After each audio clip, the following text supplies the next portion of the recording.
You know, the world's climate scientists tell us that the highest safe level of emissions would be around 350 parts per million of carbon dioxide and greenhouse gases in the atmosphere. We're already at 400.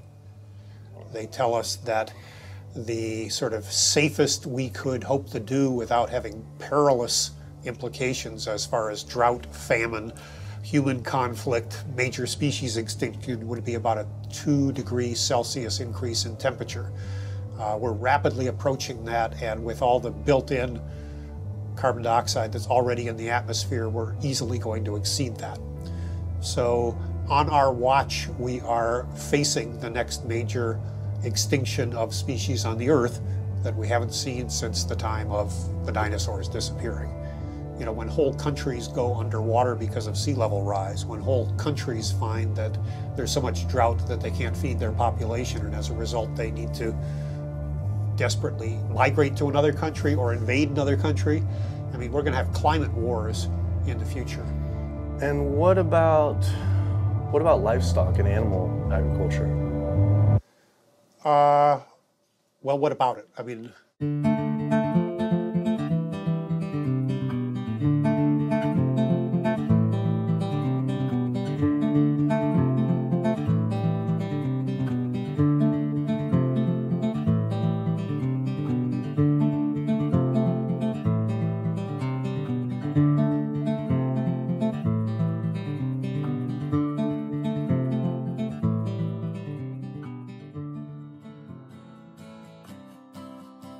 My name's Kip. This is me. I had a cliche U.S. American childhood. My mom was a teacher, my dad was in the military, and I have one sister. I played all the sports growing up, but I always loved the outdoors and camping. Life was simple, not a care in the world. And then this guy showed up.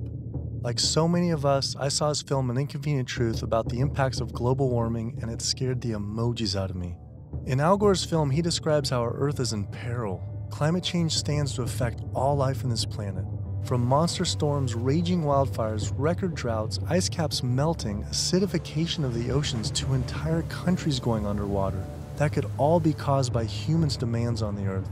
With scientists warning unless we take drastic measures to correct our environmental footprint, our time on this planet may be limited to only 50 more years.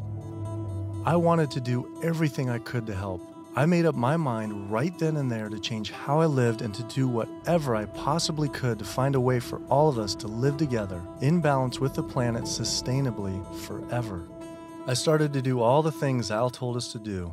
I became an OCE, Obsessive Compulsive Environmentalist.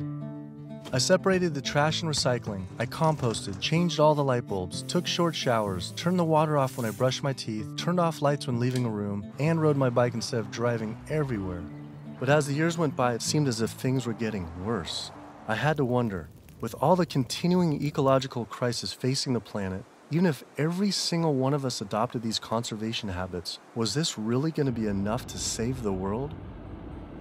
It just seemed that there was something more to the story. I thought I was doing everything I could to help the planet. But then, with one friend's post, everything changed.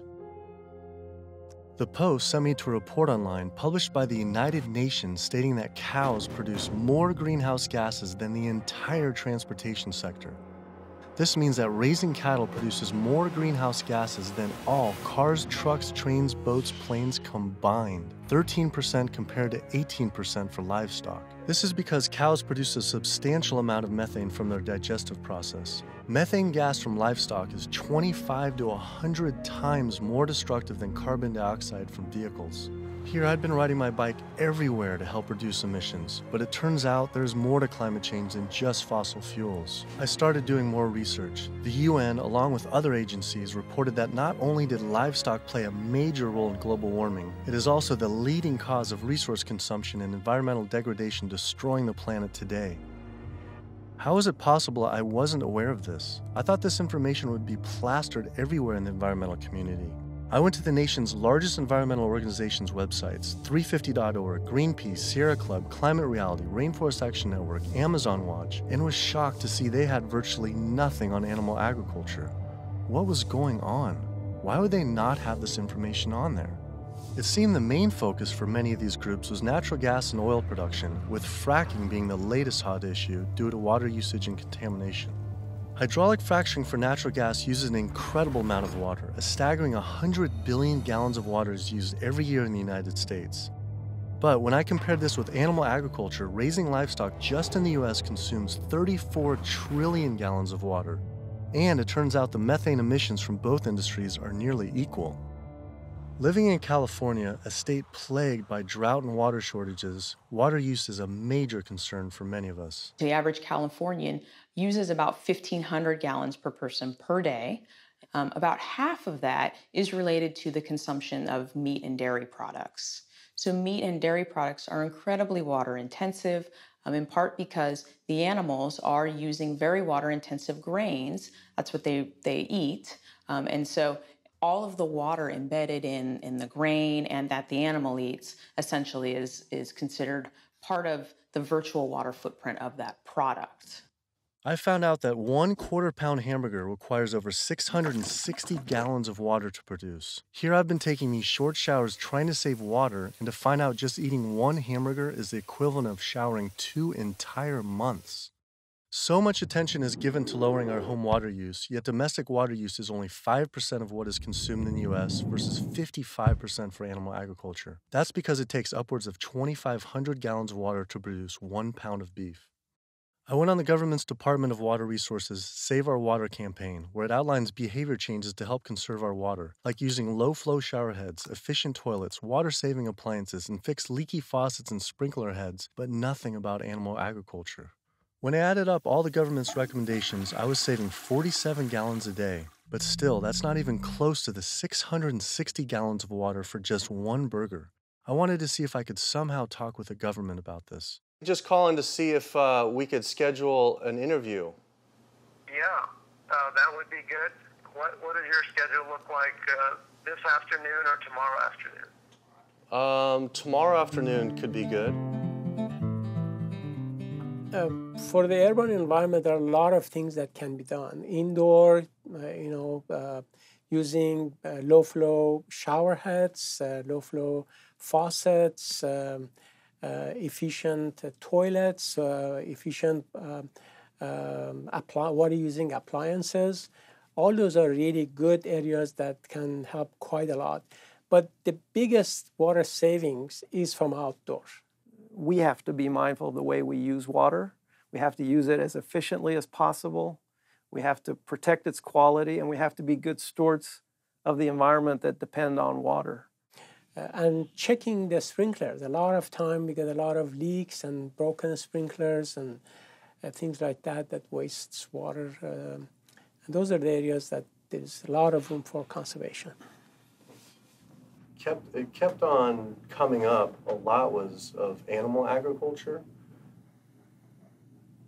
Can you comment on that at all, about how much that plays a role in water consumption and pollution?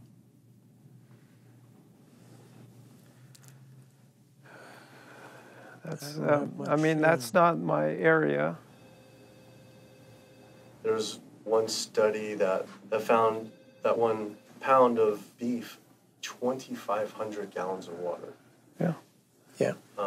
Eggs is 477 gallons of water, and cheese almost 900 gallons. I mean, I guess it's one simple, why isn't it on Save Our Water? It's kind of like if you went to someone's house and my neighbor has a faucet, dripping, and then you see this giant hose turn full blast until 660 gallons of water are shooting out into the street, flooding the entire street. I think I would say, hey, turn that off, please. It seems like it's a huge thing that we could be doing by far more than anything else. Just like, if that is really the case. I think that the water footprint of animal husbandry is greater than other activities. There's no ifs, and, or buts about it. That would be really powerful, just rather than waiting till we're in a drought. What do you think about just starting now, and whoever's in charge of the Save Our Water, hey, let's start encouraging people to eat less meat now, because these studies are coming out. I don't think that'll happen. Why? I don't think that'll happen. Why? Because of the way government is set up here. That's interesting, though. Why though?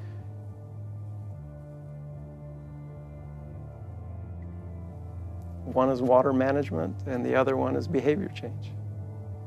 Behavior of taking showers and not watering your lawn and doing all that, that's behavior. Yeah. Wow. Clearly, the government did not want to talk about this issue. Their inability to answer, along with the environmental organization's silence on the topic of animal agriculture, made it seem something more was going on. I started doing more investigating on the impacts of livestock and found out the situation was actually worse than I had thought.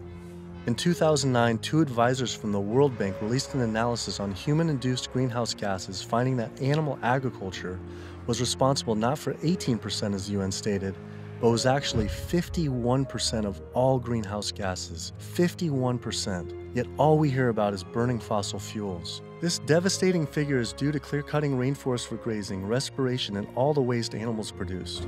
This makes animal agriculture the #1 contributor to human-caused climate change.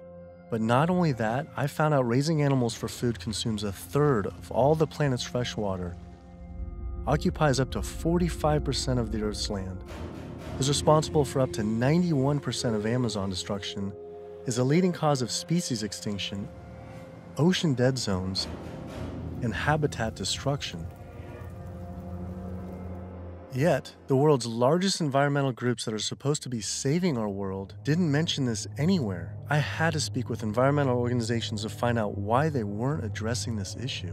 I sent off dozens of emails, made call after call, spent hours on hold. Days became weeks and weeks became months, and for some reason, no one wanted to talk to me about this. So bizarre. I supported these organizations for so long and now was met with silence. I was, however, able to connect with a handful of environmental authors and advocates that were willing to address this issue. I took my old trusty van, Super Blue, out of retirement and hit the road. So my calculations are that without using any gas or oil or fuel ever again from this day forward, that we would still exceed our maximum carbon equivalent greenhouse gas emissions, the 565 gigatons, by the year 2030, without the electricity sector even, or energy sector even factored in the equation, all simply by raising and eating livestock. If you reduce the amount of methane emissions, the level in the atmosphere goes down fairly quickly, and within decades, as opposed to CO2. If you reduce the emissions to the atmosphere, you don't really see a signal in the atmosphere for 100 years or so. The single largest contributor to every known environmental ill known to humankind: deforestation, land use, water scarcity, the destabilization of communities, world hunger. The list doesn't stop. It's an environmental disaster that's being ignored by the very people who should be championing. Free-living animals made up, 10,000 years ago, made up 99% of the biomass. And human beings, we only made up 1% of the biomass. Today, only 10,000 years later, which is really just a fraction of time, we human beings and the animals that we own as property make up 98% of the biomass. And wild, free-living animals make up only 2%. We've basically completely stolen the world, the earth, from free-living animals to use for ourselves and our cows and pigs and chickens and factory farmed fish. And the oceans have been even more devastated. Concerned researchers of the loss of species agree that the primary cause of loss of species on our earth that we're witnessing is due to overgrazing and habitat loss from livestock production on land, and by overfishing, which I call fishing, in our oceans. And we're in the middle of the largest mass extinction of species in 65 million years. The rainforest is being cut down at the rate of an acre per second. And the driving force behind all of this is animal agriculture, cutting down the forest to graze animals and to grow soybeans, genetically engineered soybeans to feed to the cows and pigs and chickens and factory farmed fish. 91% of the loss of rainforest in the Amazon area thus far to date, 91% that's been destroyed, is due to raising livestock. The leading cause of environmental destruction is animal agriculture. I just couldn't understand why the world's largest environmental organizations were not addressing this when their entire mission is to help protect the environment. But that's the thing too, is they say, use less coal, ride your bike. What about, eat less meat? Yeah. I think they focus grouped it and it's a political loser. In terms of, because they're membership organizations, a lot of them. They're looking to maximize the number of people making contributions, and if they get identified as being anti-meat or challenging people on their everyday habits, that's something that's so dear to people that it will hurt with their fundraising. They do not want to address the primary driving cause of environmental devastation, which is animal agriculture, because they're businesses and they want to make sure that they have a reliable source of funding. I went invited to a meeting with Al Gore and some years ago now, and made these methane arguments, and he was really pushed back. And that's just his argument. It's hard enough to get people to think about CO2. Don't confuse them. I think that the problem with a lot of organizations that are focused and have a laser focus don't go off message because they don't want to piss off another whole group of people that will make their lives difficult. If you listen to the majority of the major environmental organizations, they're not telling you to do much besides live your life the way you've been living it, but change your light bulb from time to time, drive less, use less plastic, recycle more. It's better for their fundraising and better for their profile to create a victim and perpetrator sort of plot line. It's like when we talk about the fact that when we have a dysfunctional family and the father is an alcoholic, that's the one thing no one talks about. Everybody goes around that, and yet it's the one thing that's causing the devastation in the relationships in the family, because no one wants to talk about it. How could these organizations not know? I mean, the issue is right in front of them. It's unmistakable at this point. And just like these organizations, they're falling over themselves to show the general public that climate change is human-caused. And in doing so, they completely fail to see what's right in front of them, that animal agriculture, raising and killing animals for food, is really what's killing the planet. That was it. No more emails, no more phone calls. I had enough. I realized if I wanted answers, I would have to go to these organizations' headquarters in person. Hi, how's it going? We're doing a full-length feature documentary, and it's on sustainability and animal agriculture. Plays a role, and we're seeing if we can talk to David Barr. David Barr? Yeah. Okay. Do you have an appointment with him? We've been trying for it's almost 2 months, and we haven't even had one receptive email or anything. So we're seeing if we can just set something up. Let me just get They sent out their PR person instead. She refused to be filmed and told us to turn off the camera, but promised someone from their rainforest, ocean, and climate change departments would all speak with us, finally. Next stop was to give Sierra Club a visit. Turns out they were a bit more receptive to me showing up at their doorstep. Hey, how's it going? With the climate change, what's the leading cause of that? Well, it's basically burning too many fossil fuels. So coal, natural gas, oil, tar sands, oil shale, all these new exotic fuels that are kind of hybrids between them. But that's basically what is loading up the atmosphere. So we have this greenhouse effect where the heat is getting trapped and the temperatures are soaring at a rate that has never existed in the history of the Earth. And what about livestock and animal agriculture? Well, what about it? I mean, we do it just research. A couple of the UN report says it's more.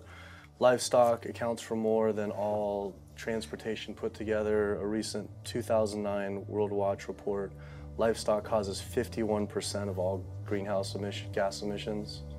Yeah, well, it is a big issue, and we need to address that as well. But, there's just so many different potential sources of methane and carbon emissions. If the number one leading cause is animal agriculture and meat consumption, then doesn't that need to be the number one focus, if not the number two? Well, That's your assessment. Our assessment is different. That was bizarre.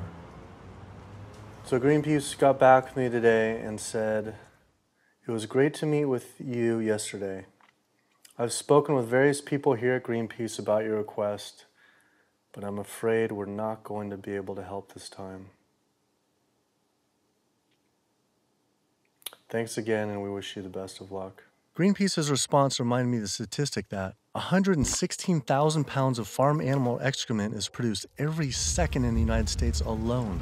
That is enough waste per year to cover every square foot of San Francisco, New York City, Tokyo, Paris, New Delhi, Berlin, Hong Kong, London, Rio de Janeiro, Delaware, Bali, Costa Rica, and Denmark combined. Livestock operations on land has caused created more than 500 nitrogen-flooded dead zones around the world in our oceans, comprise more than 95,000 square miles of areas completely devoid of life. So any meaningful discussion about the state of our oceans has to always begin by frank discussions about land-based animal agriculture, which is not what our conservation groups, Oceana being the largest one in the world right now, the most influential, as well as others, that's not what is at the apex of their discussions. I went on my favorite ocean protection organization's website, Surfrider Foundation, to see what they were doing about this. Mostly what I found were campaigns about plastic bags and trash, but nothing about animal agriculture. What is the number one coastal water quality issue polluter? I mean, a lot of it, it's actually, we call it the toxic cocktail, because it really is this sort of diffuse source. So it's, heavy metal from tires and brakes and cars, heavy metals. It is these herbicides and pesticides. So it's really just, it's kind of picking up the everything we leave on the ground and collecting it together and pushing it out into the ocean. So it's hard to actually target one thing. When we're doing our research on this particular one and runoff, and just kind of increasingly as we're interviewing more and more people, it keeps coming up. The animal agriculture as being, and we read animal agriculture as being the number one water polluter, considerably by more than any other. Yeah, that's interesting. I think, I guess it depends on the regions that you focus on, like the urban areas, which is sort of like where we are here in Southern California. We don't see that because there's not a lot of sort of agricultural farms, but if you look in the mid-Atlantic, sort of Maryland, Virginia, North Carolina, that region, I know there's a lot of poultry farms and a lot of hog farms, and it's a huge waste issue. I was surprised that not only did they not focus on farm runoff, but they also didn't mention any campaigns about how our oceans are in near collapse. The UN reported that 3/4 of the world's fisheries are overexploited, fully exploited, or significantly depleted due to overfishing. The oceans are under siege like never before, and marine environments are in trouble. And if we don't wake up and do something about it, we're going to see fishless oceans by the year 2048. That's the prediction from scientists. The fact that when people look at fishing, sometimes they're only looking at the fact of the animals who are actually consumed by humans, and we're not necessarily looking at all the animals who are caught in the drift nets, all the other animals who are killed in the industry. And when you look at even the shrimping industry has done a lot to devastate the planet as well in terms of breaking down natural barriers that we have to protect the islands. We're at over 28 billion animals were pulled out of the ocean last year. They're not ever given a chance to recover. They can't recover. They don't multiply that quickly. They don't, they don't come back. We're not giving them an opportunity. The oceans are in complete collapse. The large fish species are nearing extinction. The way fishing is done today to feed the demand for 90 million tons of fish is primarily through massive fish nets. For every single pound of fish caught, there's up to 5 pounds of untargeted species trapped, such as dolphins, whales, sea turtles, and sharks, known as bykill. If we were to imagine this same sort of practice happening on the African savanna, targeting gazelle, but in the process scooping up every single lion, giraffe, ostrich, and elephant, nobody would stand for it. Yet, this is what is happening in our oceans every single day. Between 40 and 50 million sharks each year are killed in fishing lines and fishing nets as bykill. then their fins might be cut off or not cut off, but they're caught initially as bykill, and it's from fishing. It's from fishing in a sustainable manner, in many cases, for fish that are labeled sustainable by, for instance, Oceana and these sustainable certified organizations. So my thought is that why would we want to stop at banning shark fin soup if you're concerned about sharks, which all these organizations are and most of the public at large is now. If we really are concerned about sharks, we would ban fishing. I went on the world's largest ocean conservation group's website, Oceana, to see what they were doing about this. On their site, along with a TED Talk by CEO Andy Sharpless, I was astounded to read they actually recommend that one of the best ways to help fish is to eat fish. With the world's fish population in near collapse, this seems like saying the best way to help endangered pandas is to eat pandas. I couldn't understand how Oceana could say we could remove close to 100 million tons of fish per year, and that could somehow be sustainable and good for our oceans. Many of the species that are nearing extinction have done so, are being ravaged and becoming nearly extinct in a declining fashion and haven't recovered on the watch of Oceana and on the watch of Marine Stewardship Council and very much on the watch of Monterey Bay Aquarium Seafood Watch, which I mentioned in one of my lectures. That's they're aptly named because that's what they're doing. They're sort of watching this happen instead of aggressively halting it. I mean, according to the United Nations Food and Agriculture Organization, roughly 3/4 of all the fisheries out there are either fully exploited or overexploited. So there's really not a whole lot of fish stocks out there that you might consider at healthy levels for the ecosystem. Watching Andy's TED Talk about feeding the world, in 1988 fish catch, as you mentioned, peaked at 85 million tons. How is it possible that we can sustainably catch 100 million tons by 2050, regardless if it's in a farm or if it's in the ocean? If for every pound of fish you're taking out, you're essentially taking out 5 pounds of wild fish, no matter whether it's a pond or it's in the ocean. How can that be sustainable?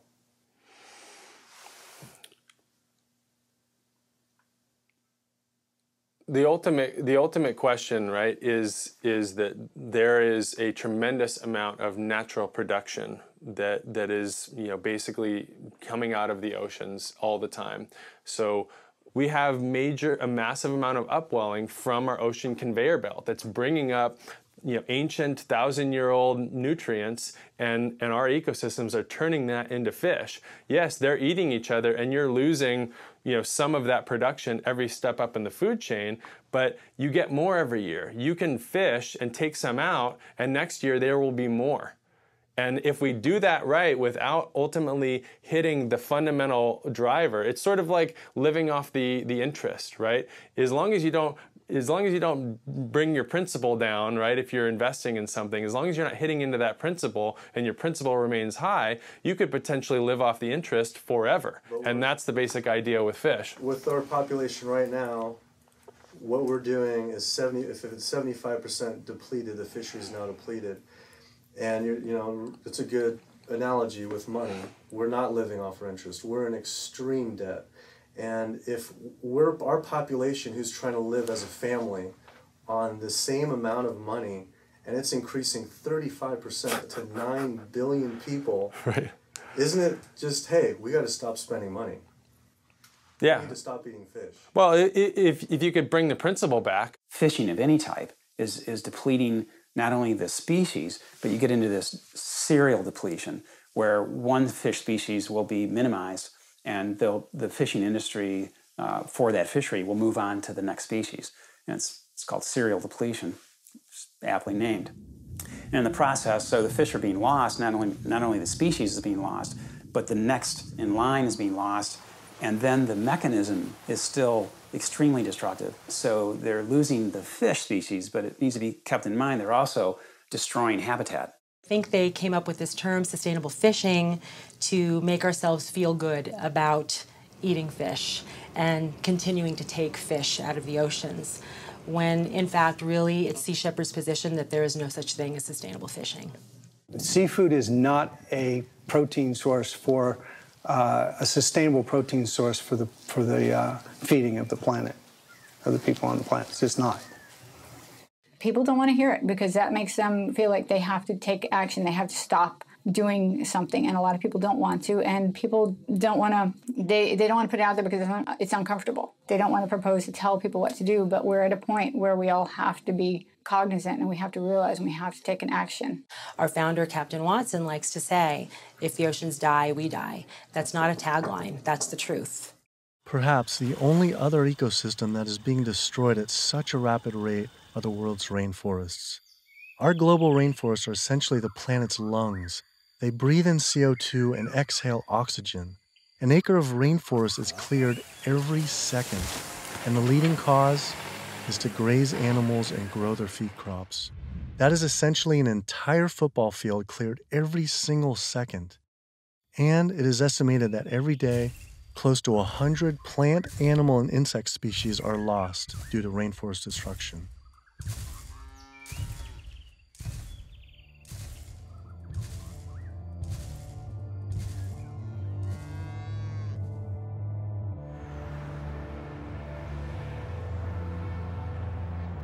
What is the leading cause, absolute leading cause of rainforest destruction? Human intervention into rainforests is the leading cause. And so it's either for logging or it's for agribusiness. And that's when you're looking at the top global drivers, it will vary a bit by the rainforest that you're talking about. But the way that we're choosing to use these natural resources on a large industrial scale is the leading driver. When I went on Rainforest Action Network's website, I couldn't believe I didn't see anything about cattle. But I did see they had a large campaign against palm oil. Palm oil plantations are causing tremendous deforestation in the Indonesian rainforest. It is estimated that palm oil is responsible for 26 million acres being cleared. Though, compared to livestock and their feed crops, they were responsible for 136 million acres of rainforest lost to date. But on their website, I was shocked to find cattle was not included as one of their 4 main key issues. Instead, they focused on palm, pulp and paper, coal, and tar sands. How could they not have the leading cause of rainforest destruction? I had to wonder, why focus on fossil fuels and not cattle? Is it more fossil fuels or is it more animal agriculture?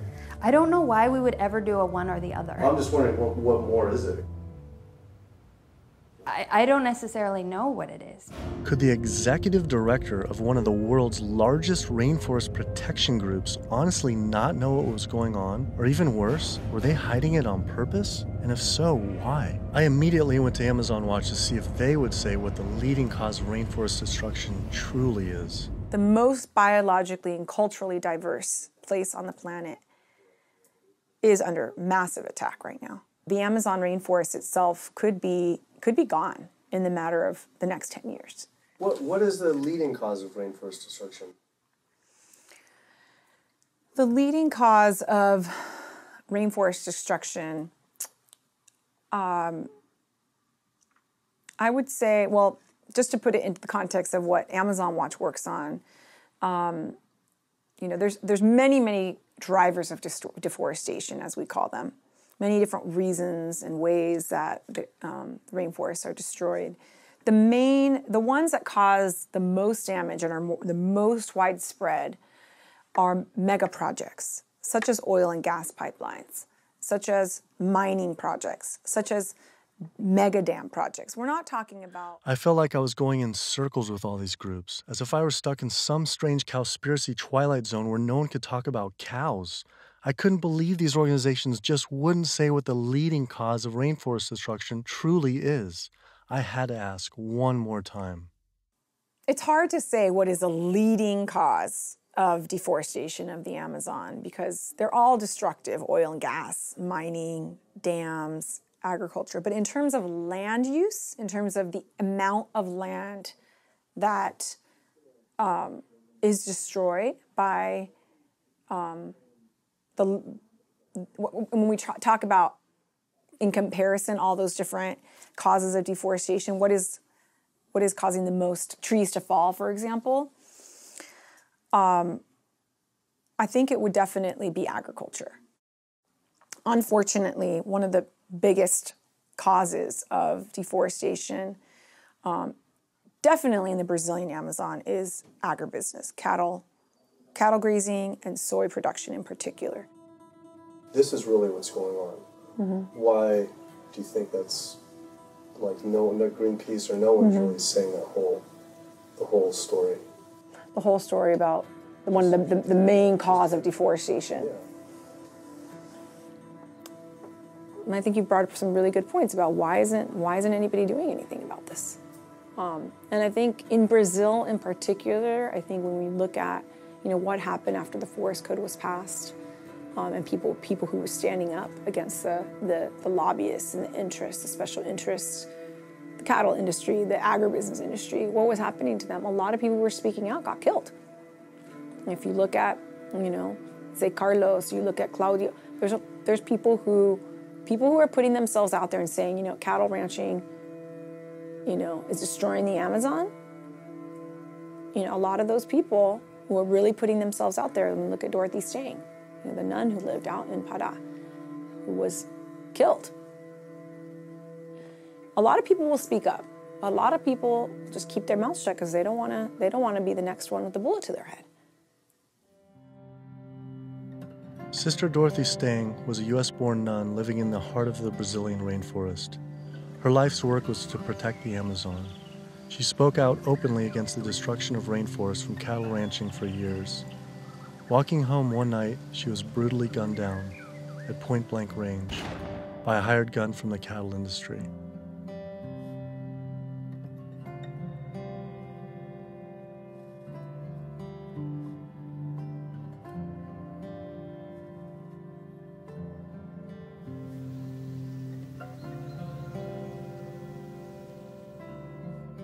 After Greenpeace's initial denial for an interview, I wrote again, begging they reconsider. Greenpeace got back again and said again, I'm afraid we've explored the options here in terms of helping you and are not going to be able to be involved this time. You mentioned you were also speaking to Oceana. I'm sure they'll be able to give you some great quotes about ocean-related issues. Thanks again for thinking of us. Unbelievable. With Greenpeace unwilling to be interviewed, I had to find a different avenue for answers. There's something really fishy going on over there. Fortunately, I found a former Greenpeace board of director who now speaks openly about the industry. Environmental organizations, like other organizations, are not telling you the truth about what the world needs from us as a species. It's so frustrating when the information is right before their eyes. It's documented in peer-reviewed papers and journals. It's there for everybody to see, but the environmental organizations are refusing to act. Nowhere do you find in their policies, and nowhere do you find in the Greenpeace mission that diet is important, that animal agriculture is the problem. They are refusing, like other environmental organizations, to look at the issue. The environmental community is failing us, and they are failing ecosystems. And it's so frustrating to see them do this. NRDC, the Earth's best defense.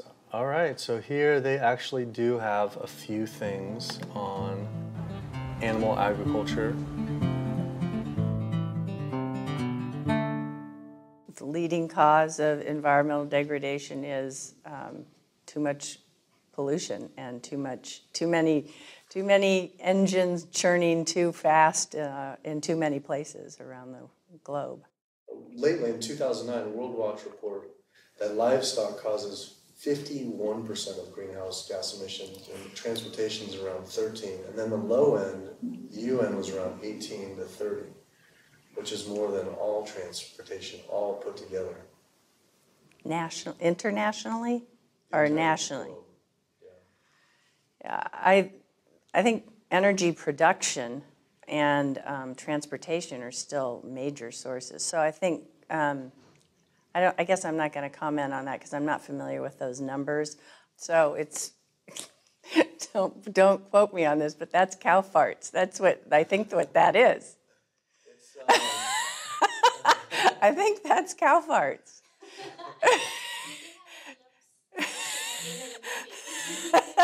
Well, that's part of the story. Methane production from cows and other livestock's flatulence is a major contributor, but mostly it is due to deforestation and the waste they produce, which is 130 times more waste than the entire human population, virtually all without the benefit of any waste treatment. NRDC absolutely, as I said, has a big food program. In fact, we just, every year we do the Growing Green Awards, and we recognize food innovators. And this last year, one of the awardees was a sustainable pork producer, actually, that doesn't use any antibiotics, and also the antibiotic use that industrial food production in the United States uses right now. Is, you know, we're giving the majority of antibiotics in the United States are administered to healthy livestock. I wanted to visit one of these sustainable farms. I found the Markegard grass-fed beef farm on the lush, misty California coast.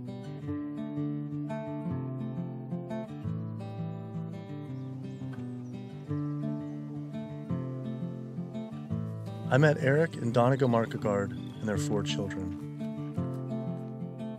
Leah and Larry are usually up at 6 and out, milking the cows, slopping the hogs.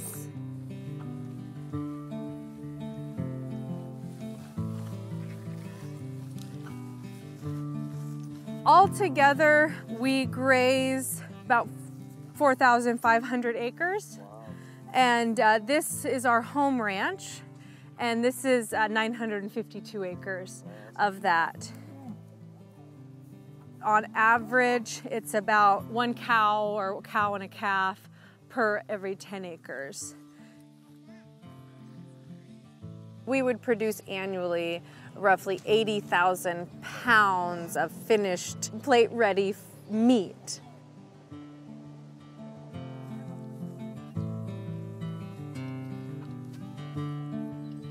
We keep about 10 pigs in roughly a 50-acre area, and we move them around in 10-acre pastures.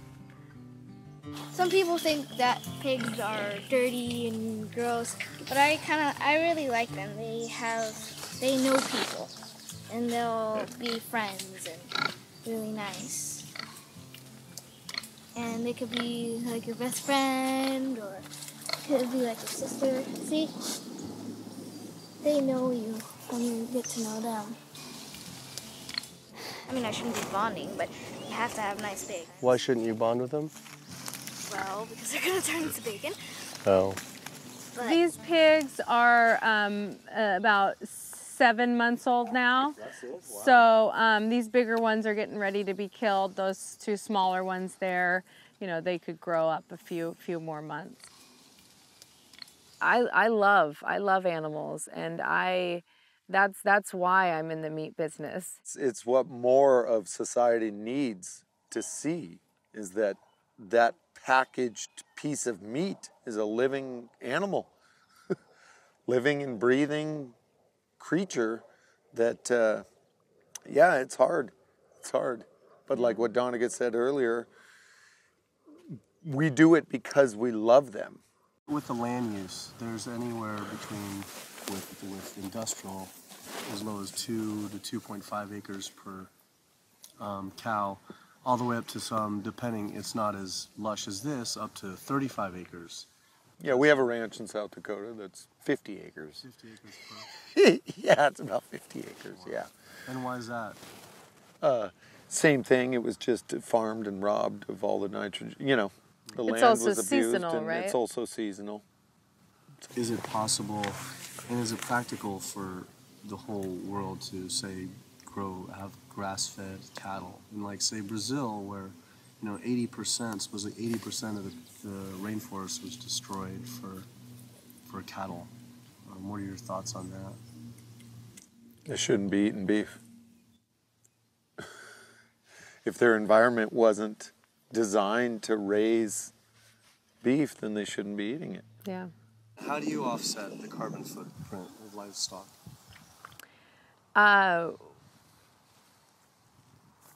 We don't feel like livestock have a carbon footprint. I left there feeling confused. And as far as grass-fed beef not having a carbon footprint, it actually sounded like it could make sense until I added up the numbers on land use and population. If we were to use the Markegard model of raising animals, which requires 4,500 acres producing 80,000 pounds of meat, the average American eats 209 pounds of meat per year. If that was all grass-fed beef, only 382 people could be fed on their land.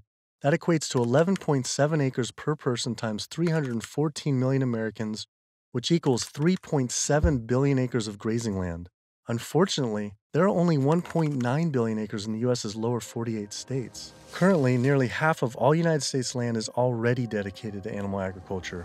If we were to switch over to grass-fed beef, it would require clearing every square inch of the United States, up into Canada, all of Central America, and well into South America. And this is just to feed the United States' demand on meat. But that figure doesn't even take into consideration that much of that land isn't suited to graze livestock. We would have to convert all mountain ranges to grassland, clear ancient forests and national parks to grazing, and demolish every city just to make room to graze cows.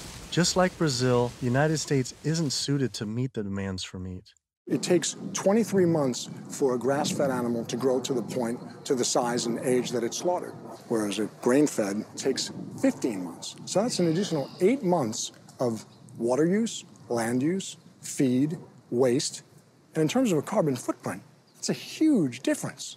Turns out, due to land use, grass-fed beef is more unsustainable than even factory farming. I had to come to terms with the fact there was no way to sustainably raise enough animals to feed the world's current demand on meat, and had my doubts on dairy as well. But I did want to talk with a premier organic dairy company to see if they believe their product was sustainable for the world's population. It requires a lot of inputs to produce milk. The feed, the water, the land, it does. And it may not be practical to expect that there can be enough dairy production produced in a sustainable way to feed the entire world. I just don't think that that's necessarily a given. I think it's maybe too much to expect that the world can be fed with dairy in a sustainable way. I don't know the answer, but common sense would say that's a long shot. I was shocked to hear such an honest answer. If this is what the dairy's CEO would say, I wonder what the farmer would claim. Based on their marketing, it seemed their farms were an oasis for cows.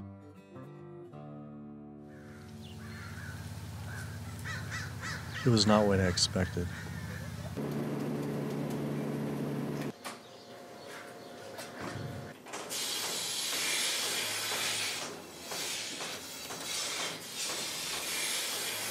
Typically, a cow will eat 140 to 150 pounds of feed a day.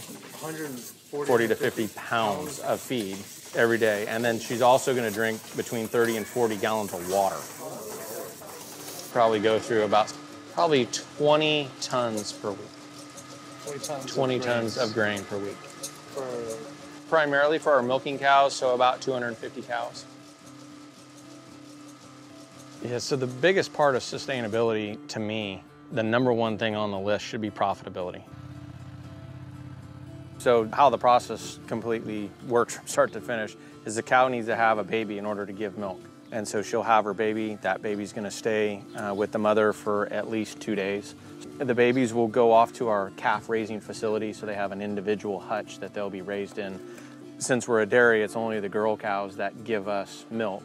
So the boys on typical dairies, they're sold off to beef raising facilities. But we do keep approximately half, and we raise them for 2 years and sell them as organic grass-fed beef. So all dairy cows eventually go to the beef industry? Mm-hmm. At some point in time, she's really going to drop off, and so you have to make a business decision at that point. Are you going to keep investing in her, to give milk, or are you going to sell her off again to another dairy or into the beef industry?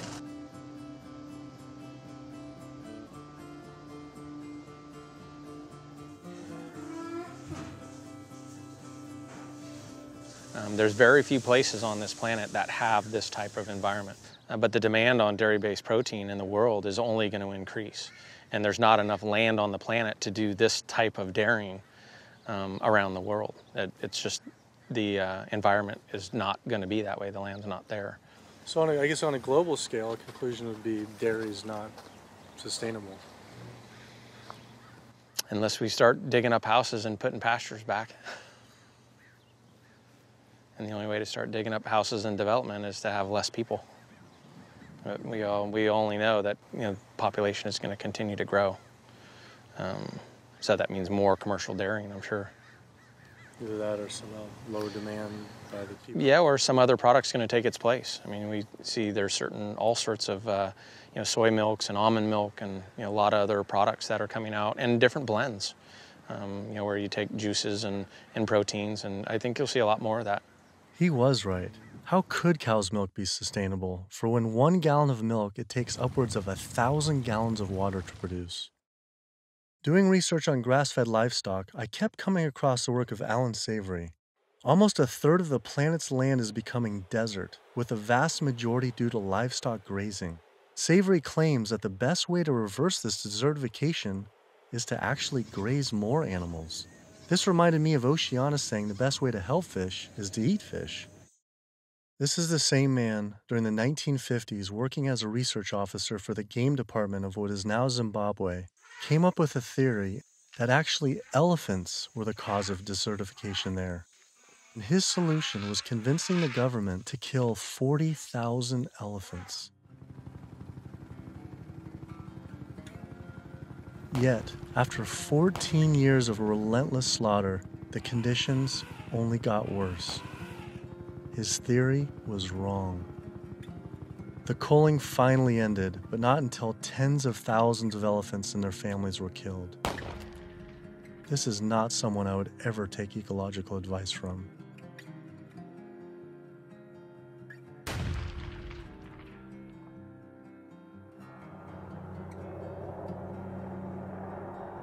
It turns out the cattle industry is having the same effect on wildlife in the United States. The government has been rounding up horses en masse, and we now have more wild horses and burros in government holding facility, 50,000 wild horses and burros in government holding facilities than we have free on the range. Basically, you have ranchers who get to graze on our public lands for a fraction of the going rate. So they're getting like this huge tax subsidy. It's about 1/15 of the going rate. And what the Bureau of Land Management has to do is say how much forage and water is on the land, and then they divvy it up. They give so much to the cows, so much to wildlife, and so much to the wild horses and burros. And what we see is the lion's share of the forage and water is going to the livestock industry. And then they scapegoat the horses and burros and say, oh, there are too many horses and burros, let's remove them. I always tell people that wild horses and burros are just one of the victims of the management of our public lands for livestock, because we also see the predator killing going on. We know wolves are now being targeted by ranchers to get rid of wolves.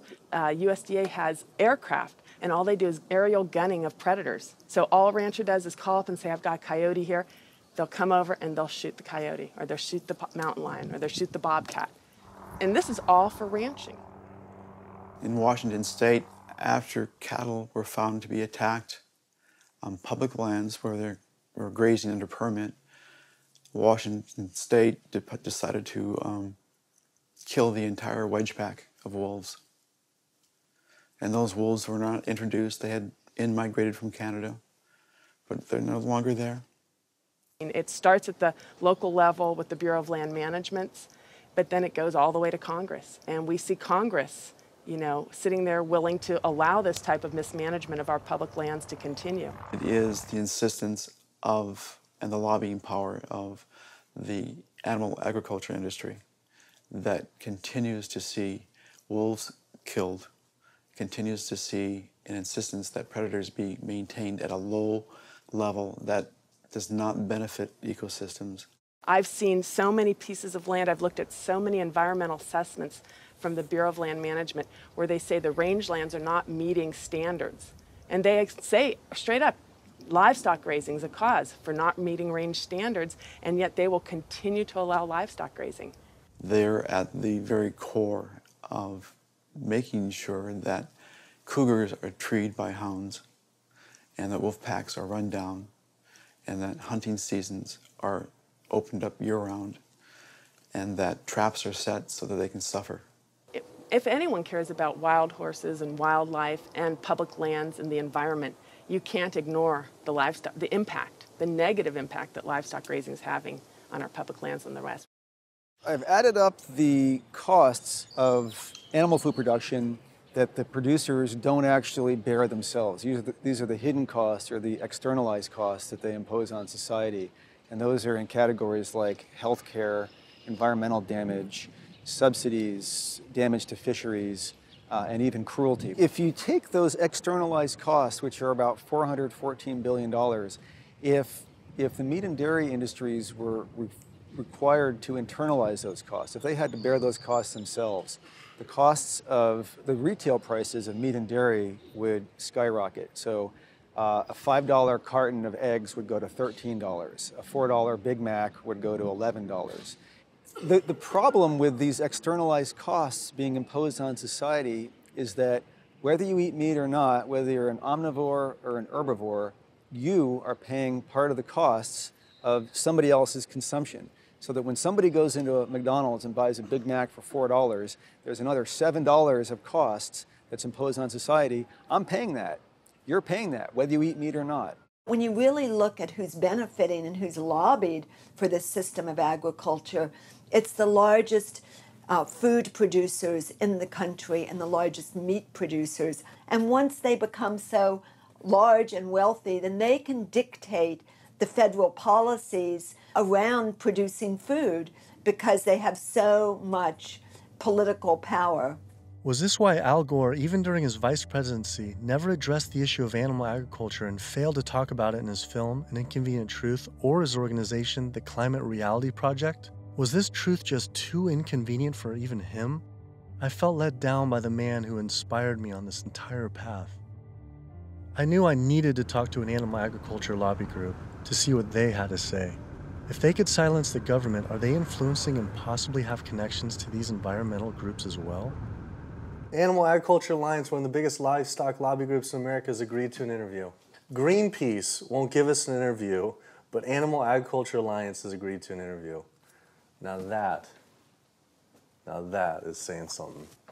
People hear the word GMOs, and that's a really scary term. And again, I think agriculture has kind of struggled to explain what that means. But in reality, what we've done is to use technology to make advancements in how we raise crops and how we raise animals. We're not going to feed the world, going back to how it was 100 years ago, where all the animals were, pasture fed. We didn't just move animals inside and just implement these large vertically integrated systems because of sustainability. It certainly reduces the environmental impact while improving animal well-being and food safety. So they're saying that animals like it just as much being inside, say the chickens and the cows like being just as much inside as pasture grass-fed? In a lot of cases, it's been a significant improvement in their well-being, just in terms of the amount of care they can get, individualized care. Does the meat and dairy industry ever support or donate to environmental nonprofits?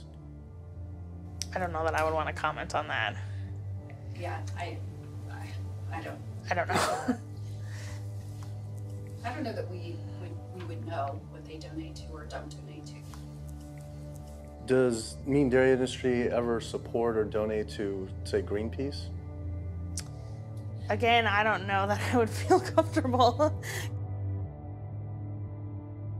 Hey, sorry we didn't get back to you earlier. I have some bad news. Unfortunately, we are no longer able to fund your film project.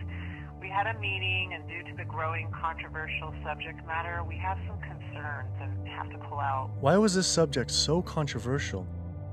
The first person I could think to speak with was Howard Lyman, who had been sued by cattlemen for simply speaking the truth about animal agriculture on the Oprah Winfrey Show. I was born on the largest dairy farm in the state of Montana in 1938.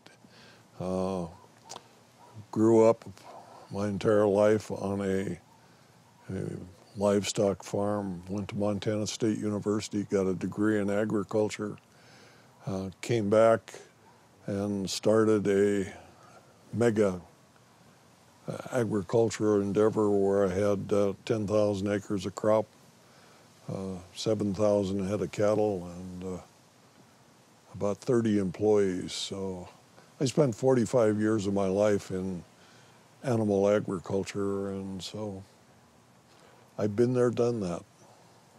When I was on the Oprah show, we had the food disparagement law. Now, the food disparagement law, in my opinion, was unconstitutional, but what it basically said, that it was against the law to say something you knew to be false about a perishable commodity. I didn't say anything on the Oprah show I thought to be false. I went there and told the truth. Now, it took 5 years and hundreds of thousands of dollars to end up extricating myself from the suits from the cattle industry. But if I was to go on the Oprah show today, say exactly the same thing today that I said back then, I would be guilty. And for me, when they were talking about the food disparagement law, it was the fact of whether I told the truth or not. You can go today and tell the truth, and you will be guilty, because if you cause a disruption in the profits of the animal industry, you're guilty under the Patriot Act. Do you think there should be any concern of us making this documentary? Of course. If you don't realize right now that you're putting your neck on the chopping block, you know, you better take that camera and throw it away. The animal agriculture industry is one of the most powerful industries on the planet. I think most people in this country are aware of the influence of money and industry on politics, and we really see that clearly on display with this industry in particular. Most people would be shocked to learn that animal rights and environmental activists are the #1 domestic terrorism threat, according to the FBI. And why is that?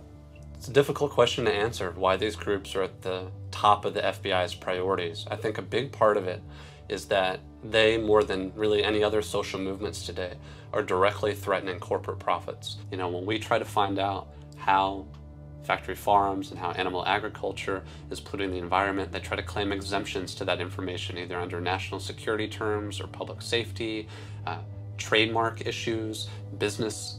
It's a business secret. We've seen all these attempts to keep people in the dark about what they're actually doing. You know, one of the largest industries on the planet with the biggest environmental impact, trying to keep us in the dark about how it's operating. Through the Freedom of Information Act, we obtained documents from the Counterterrorism Unit that show they are monitoring my lectures, media interviews like this one, my website, my book. Are we at risk filming this and showing it?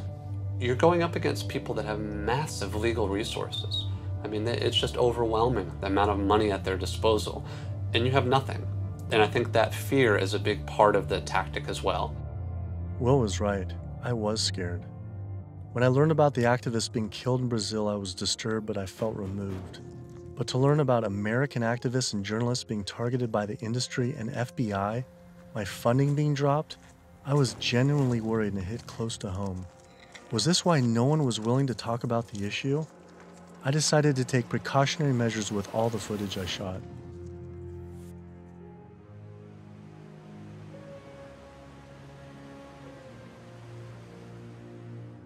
I was beyond frightened to imagine what could possibly happen if I pursued this subject any further.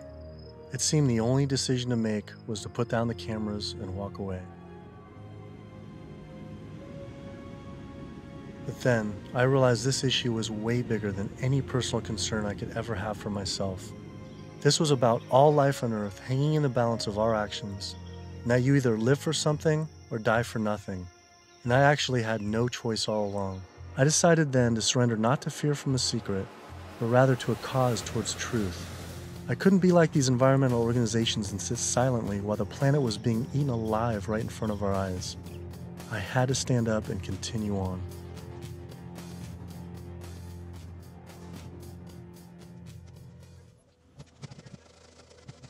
Some people would say the problem isn't really animal agriculture, but actually human overpopulation. In 1812, there were 1 billion people on the planet.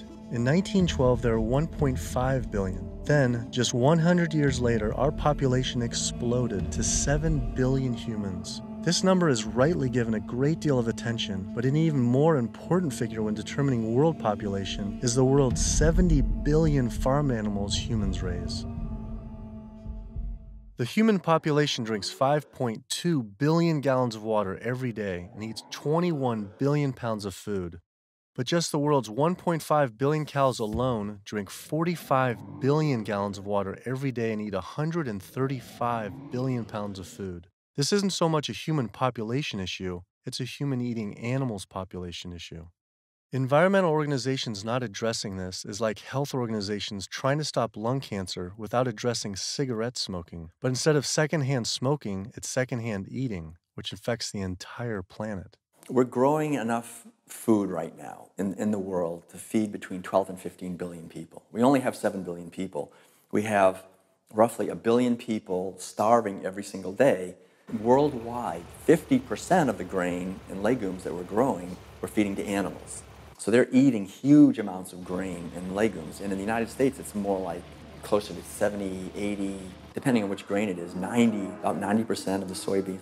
82% of the world's starving children live in countries where food is fed to animals in the livestock systems that are then killed and eaten by more well-off individuals in developed countries such as the US, UK, and in Europe. The fact of it is that we could feed every human being on the planet today an adequate diet if we did no more than take the feed that we are feeding to animals and actually turn it into food for humans. And so somebody trying to justify GMOs, that's like trying to give a drowning man a drink of water. You can produce, on average, 15 times more protein from plant-based sources than from meat on any given area of land, whether it's using the same type of land, whether it's a very fertile area in one area of the world or it's an area that's depleted. If we would reduce the amount of meat we're eating and dairy and eggs, we could allow all these monocropped fields of genetically engineered corn and soybeans to revert back to forest again, to be habitat for animals. You know, anytime somebody tells you that we can't grow food for humans on the land that we're growing feed for animals, this is somebody that is smoking the #1 crop out of California. The fact of it is, if you can grow corn to stuff down the throat of an animal, you can actually grow corn and feed it to a human. You encourage people to eat less meat and for the tremendous resources required and the toll on the environment. And on the animals. And on the animals. And the workers in the system. And it's a brutal system at every level. As the world population continues to grow to almost 9 billion people, do you foresee someday that we might just completely have to stop eating meat altogether? I don't know that we'll completely stop. I think that the amount of meat eaten will decline. There's no way to support 9 ounces per person per day, which is what Americans are eating now. If the Chinese alone decide they want to eat that much, and they've decided they want to eat that much, we just can't. We don't have enough world to produce the grain to generate that much meat.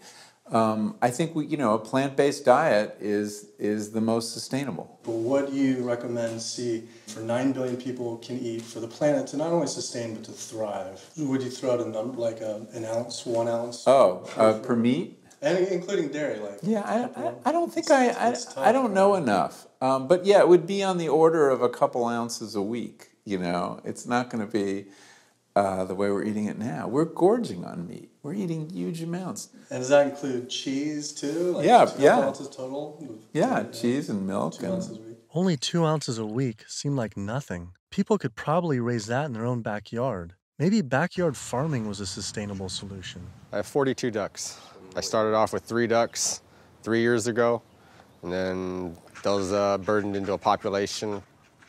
I buy a 75-pound bag of seed, and that seed bag will last me right now about 2 weeks. The ducks now that we're going to be culling are about 2 years old. When you're living with them, they get used to you.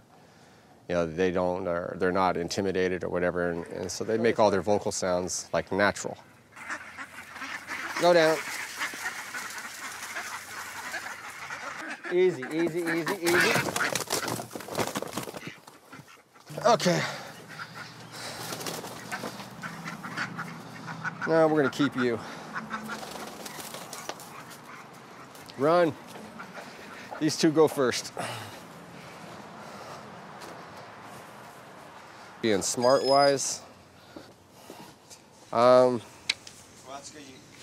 compared to a chicken, they're probably the same.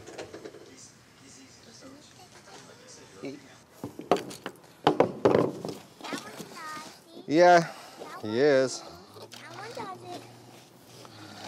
Alrighty. Okay. Right there.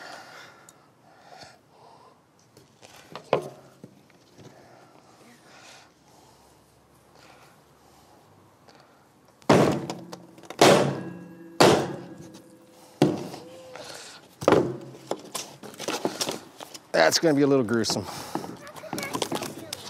Hmm? How could that still be alive? They're not. That's nerves, a nerve reaction. 5 years old or something like that, I think it was the first time my dad came out and made us watch as we did rabbits. And we'd raise probably a couple dozen rabbits each year. And then we would take those rabbits and skin them and clean them up and keep them for food. As a young kid, I was kind of, I don't want to say it was hard, but it was kind of, from my memory, because some of the rabbits I had named, so it was kind of like going, you're like going, but after doing it a couple of times, you kind of just learn it's just something that has to be done.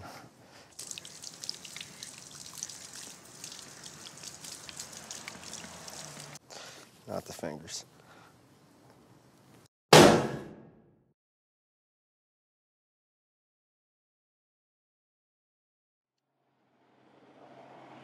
I just can't do it. I don't think I could have someone else do it for me. If I can't do it, I don't want someone else doing it for me. And then sustainability, for sustainability, 75 pounds is 2 pounds per, so it's a pound per week per duck. 52 weeks, 110, so it's 110 pounds of food for 1 to 1.5 pound of meat. So on a sustainability issue, it's 100 to 1. And that grain gets, you know, who knows where that grain comes from. But I mean, when it gets to this point, it's not even about sustainability. It was just, you know, I don't feel real good inside. It's the first time I've ever seen that. So, kind of, yeah. I'd been so caught up in the destruction caused by animal agriculture, I realized I'd never truly dwelled on the obvious reality that every one of these animals was killed. It was always a disconnected, abstract fact of eating meat, but when it became personal, face to face, the story changed. I had already scheduled weeks in advance to film another backyard slaughter of a chicken that stopped producing eggs. I didn't know how I was going to possibly go through another slaughter. So I didn't.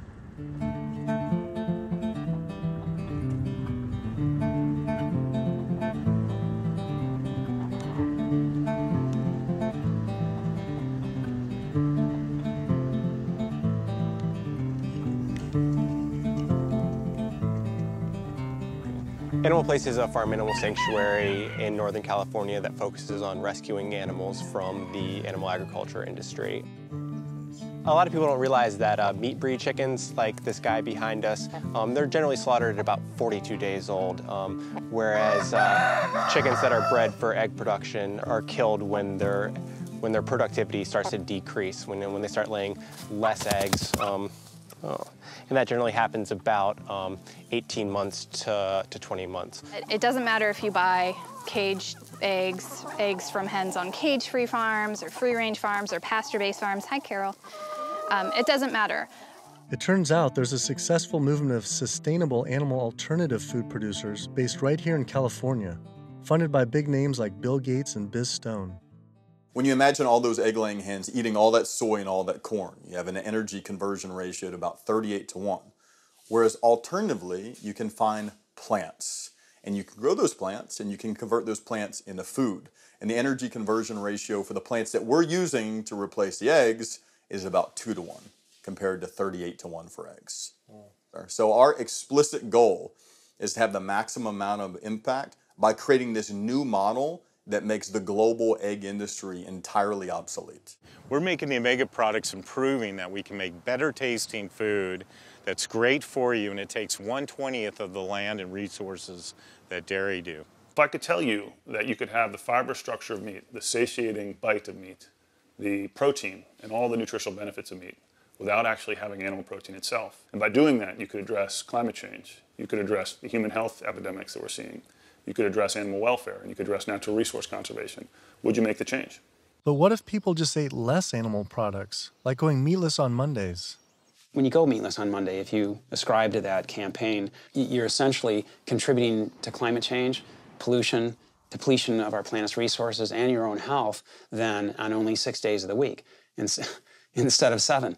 You're creating a false justification, clearly a false sense of justification for what you're doing on those other 6 days of the week. So in other words, we really shouldn't be resting on our laurels of what you do right only 1/7 of the time. You can't be an environmentalist and eat animal products, period. Kid yourself if you want. If you want to feed your addiction, so be it. But don't call yourself an environmentalist. I knew I had to stop eating all animal products. I wanted to help the planet be sustainable, but I needed to sustain myself. I had doubts about being healthy and not eating meat, dairy, and eggs. All I knew was a standard American diet I grew up on. Is it even possible to be a healthy vegetarian or vegan? Is it possible to be a healthy vegetarian or vegan?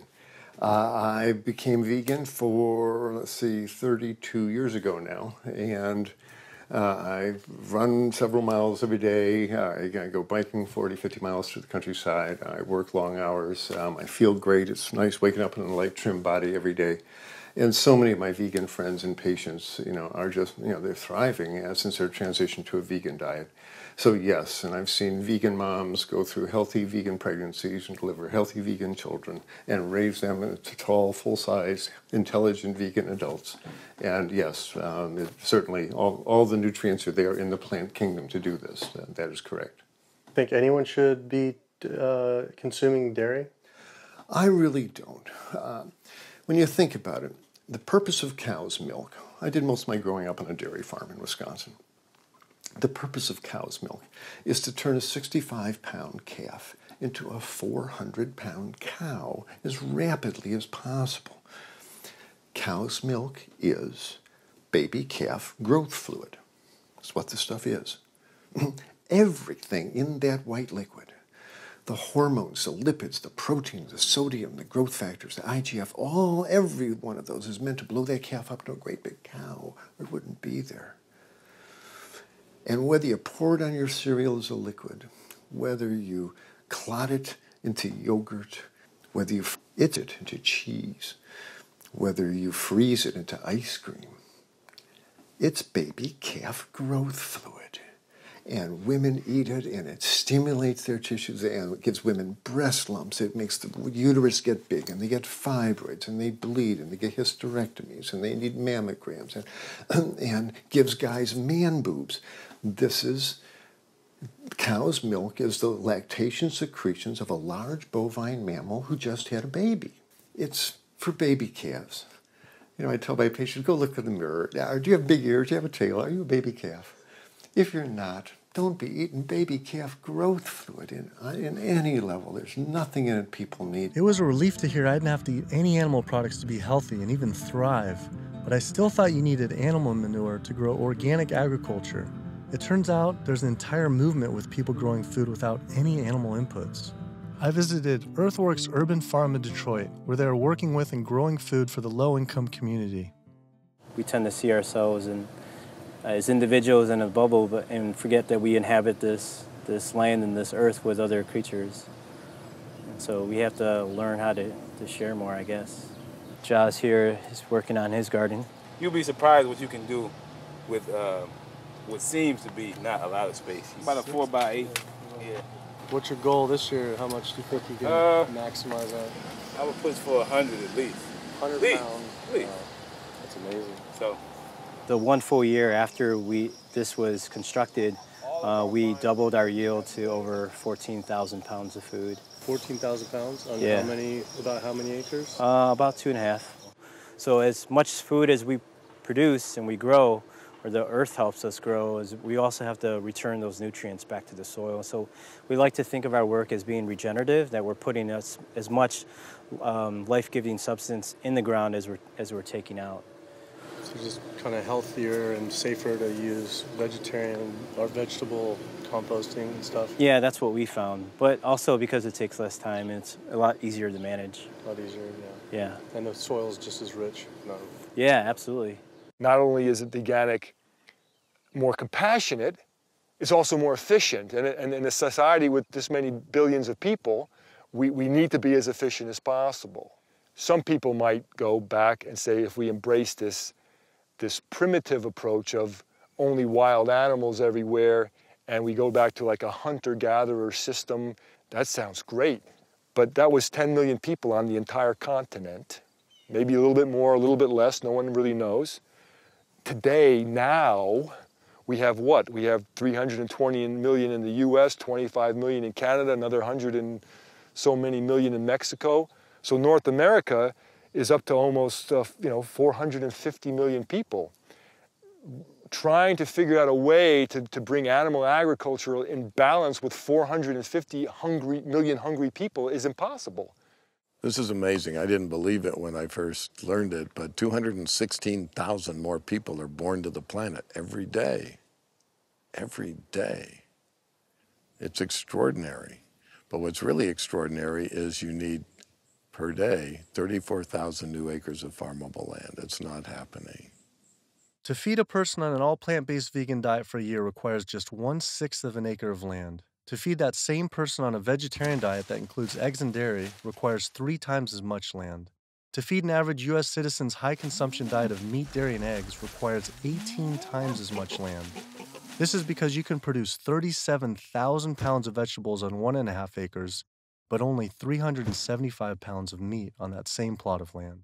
I also learned the comparison doesn't end with land use. A vegan diet produces half as much CO2 as an American omnivore, uses 1/11th the amount of fossil fuels, 1/13th the amount of water, and 1/18th of the amount of land. After adding this all up, I realized I had the choice every single day to save over 1,100 gallons of water, 45 pounds of grain, 30 square feet of forested land, the equivalent of 20 pounds of CO2, and one animal's life, every single day.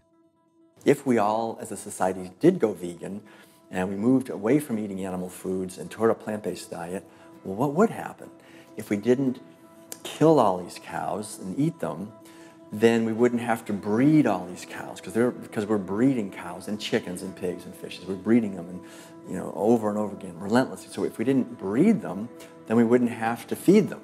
If we didn't have to feed them, then we wouldn't have to devote all this land to growing grains and legumes and so forth to feed to them. And so then the forest could come back. Wildlife could come back. The oceans would come back. The rivers would run clean again. The air would come back. Health would return. Renewable energy infrastructure, such as building solar and wind generators all over our country to reduce climate change, I mean, that's a pretty good idea, but it's projected to take at least 20 years. And at least minimally $18 trillion to develop. It's important to realize that we don't have that long of a time frame. We just talked about how it might be a 3 to 4 year time frame. So we don't really have 20 years, and we really don't have $18 trillion to develop these. So another solution to climate change, we could stop eating animals. And it could be done today. It doesn't have to take 20 years, and it certainly doesn't have to take $18 trillion because it costs nothing. Some people say, well, let's fix CO2 and then we can worry about the methane. Well, it's the other way around. It actually makes sense. Do something about methane because you get a response right away. Quietly and unmistakably, the most powerful thing that someone can do for the environment. No other lifestyle choice has a farther-reaching and more profoundly positive impact on the planet and all life on Earth than choosing to stop consuming animals and live a vegan lifestyle. Do you realize 75% of Americans consider themselves to be environmentalists? You don't think we couldn't solve this problem in a heartbeat? I'll tell you what, all we would need is for the environmentalists to live what they profess, and we'd be on a new course in the world. We will not succeed until we stop animal agriculture. And by succeed, I mean we will not save ecosystems to the extent necessary. We will not have enough food for people around the planet. We will not stop global warming. We will not stop pollution and the dead zones that run off all the fields of corn and soy that are grown to feed livestock. And we will not stop the hunting of wolves and other predators. Now, organic farming is one major positive step in the right direction, but we need to keep walking. We need to get beyond organics. We need to get to sustainability. When you take the animal out, well, you also take the greenhouse gas issue out, and you take the food safety issues out, and you take some of the other externalities related to food scarcity out. But one thing that's amazing is, I think you put our values back in. You put values like compassion and integrity and kindness, values that are natural to human beings. You put that in. You build that back into the story of our food. And I think as this begins to progress, I think it also helps people to pause before they eat that egg, before they eat that steak, before they eat that chicken nugget, and ask themselves, is that really what they want? Or do they actually want something more? I had to come to the full conclusion the only way to sustainably and ethically live on this planet with 7 billion other people is to live an entirely plant-based vegan diet. I decided instead of eating others to eat for others. At first, like these environmental groups, I was afraid of what it'd mean to change, but now I embrace it. All this talk about sustainability sounded like our planet was on some sort of life support, and I don't want her to simply survive or to sustain, but to thrive. Life today is not about sustainability, it's about thrivability. She's given so much to us for so long, it was time to give back. 108% of everything we have.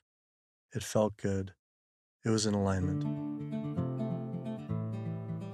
And we see this movement not just about providing cheaper and inexpensive food that everyone can have, but also a spiritual move. A move towards understanding who we really are and how we can really connect to each other. Do what you can do as well as you can do it every day of your life, and you will end up dying one of the happiest individuals that ever died. We become part of a gathering momentum of other people that's happening. This is really what's happening. This is the news. Selflessness is a nice way to be. It has all these benefits for yourself as well as the planet and other people. So it's a beautiful way to live. Ecologically, it just feels better. This is about massively transforming how our society eats because it's a necessity. It's acting on what we know and acting kindly and gently on the whole planet and with other people to accomplish the goals of living better. We can do it, but we have to choose to do it. You can change the world. You must change the world.